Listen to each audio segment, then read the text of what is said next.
mae'r bychan yma'n ei ddarllen ys gwni?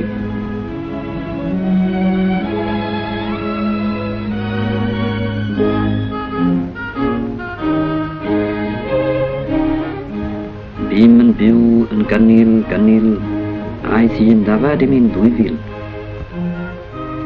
Da iawn wir. Bym yn byw yn afrad, aeth y 2000 yn un ddafad. Wel, dyna dro. Sut un a fydd ef, David? Y bugail cynil gobeithio.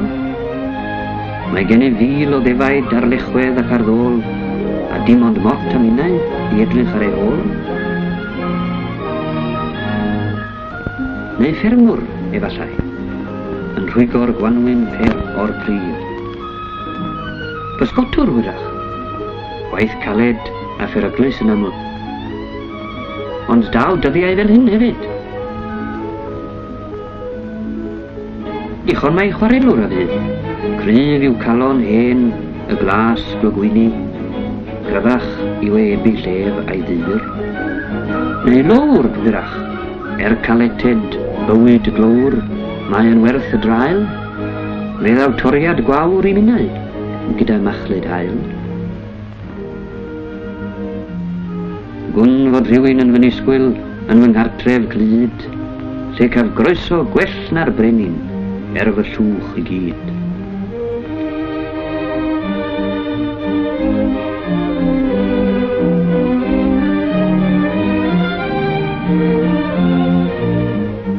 Wel, beth bynnag a fydd y llanc bach, fe rhoddir ar ben y ffordd yn iawn.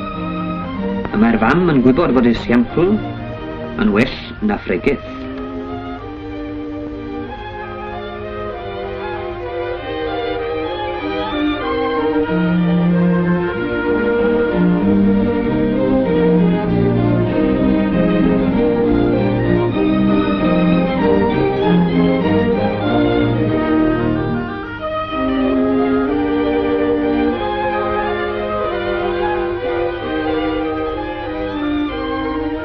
Ac mae'r tad hefyd yn benderfynol y caiff ei fab well cyfle mewn bywyd nag a gafodd ef.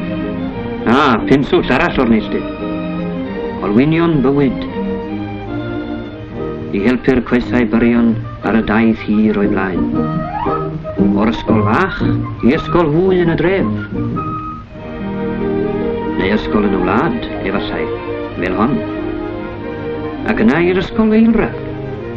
Gorau arf disg.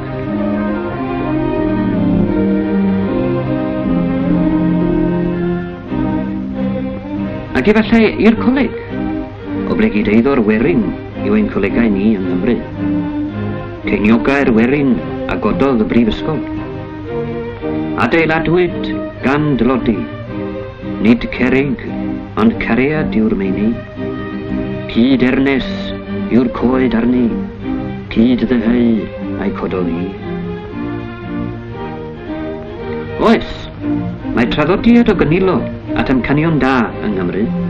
Fe roes aml un ei geiniog bryn at godi'r coleg, o'i enillion bryn a'i aml byr. Ac nid mwyn addysg yn unig yr Aberystwyth.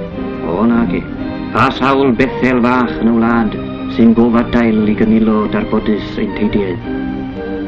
A mae'r traddodiad yn ddiw hyd heddiw, ymysg ymneilltuwyr yn ogystal a'r fam eglwys.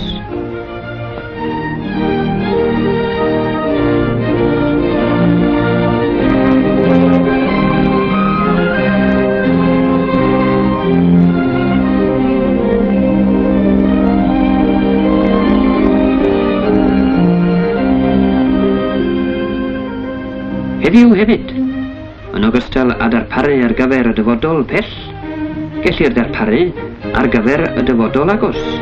A heddiw, y mae mwy o angen Cynilo nag erioed. I brynu dillad ag esgidiau, i ddod drefnu'r tŷ a chael cartref cysurus, neu gelfi cogino a glanhau, neu rhywbeth arall y boi'r angen ar y teulu. Dyna amcan arbennig llyfr Cynilo y llythyrdy. Ac mae aelodau'r teulu hwn yn gwneud defnydd da ohono, O, y tad hefyd. Mae'r fam eisoes yn edrych ymlaen am wyliau'r haf, a bydd yr arian yn ei llyfr yn troi'n fôr a mynydd ac awyr iach. O bregyd, fe wyr fod iechyd yn ogystal ag arian yn y llyfr banc. Mae'r tad yn Cynilo ymlaen llaw at fynd i'r Eisteddfod Genedlaethol, fis Awst nesaf. A llyfr y banc yn troi'n gan a cherdd a chwmniaeth da. Ond, yn fwy na phopeth arall, y prif reswm am Cynilo yw dyfodol y mab.